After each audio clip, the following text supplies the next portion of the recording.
হ্যাঁ হ্যাঁ, আমাদের লেন্থটা হচ্ছে 45-46 আসবে, আর পাশে তো প্যানেল আছে, এগুলো অ্যাড করার পর লেন্থটা আরো বেড়ে যাবে। সো এটা হচ্ছে আমাদের হ্যাঁ বডি 60 আপ, হ্যাঁ বডি কিন্তু 60 আপ হবে, বডিতে কিন্তু বেশ কাপড় দেওয়া, ঠিক আছে। সো এটা হচ্ছে নেকের প্যানেলটা। এরপরে হচ্ছে আমরা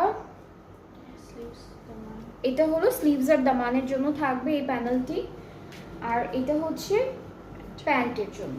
সব জায়গার জন্য আলাদা আলাদা প্যানেল আছে। আর আমরা এই ড্রেসটার সাথে এক্স্যাক্টলি সেম কালারের একটা বিউটিফুল এমব্রয়ডারি দুপাট্টা পাচ্ছি। সো এটা হচ্ছে আমাদের দুপাট্টার পার্টটা, খুবই সুন্দর। এটা প্রত্যেকটার মধ্যে একটা করে গোল্ডেন সিকোয়েন্সের কাজ করা, মাঝখানে ছিটা ছিটা আছে। আর এই দুইটা হচ্ছে আঁচলে বসবে, একটু কালারফুল একটা এমব্রয়ডারি কাজ। আর আমরা হলো সেম ড্রেসের জন্য একটা অফ হোয়াইট কালারের ট্রাউজার পাচ্ছি। সো এটা হলো ফুল ড্রেসটার ফাইনাল লুক। ট্রাউজারটার কালারটা হচ্ছে এমব্রয়ডারি ওয়ার্কটার সাথে ম্যাচিং রেখে তারপর এই কালারটা দিয়েছে। So this is the full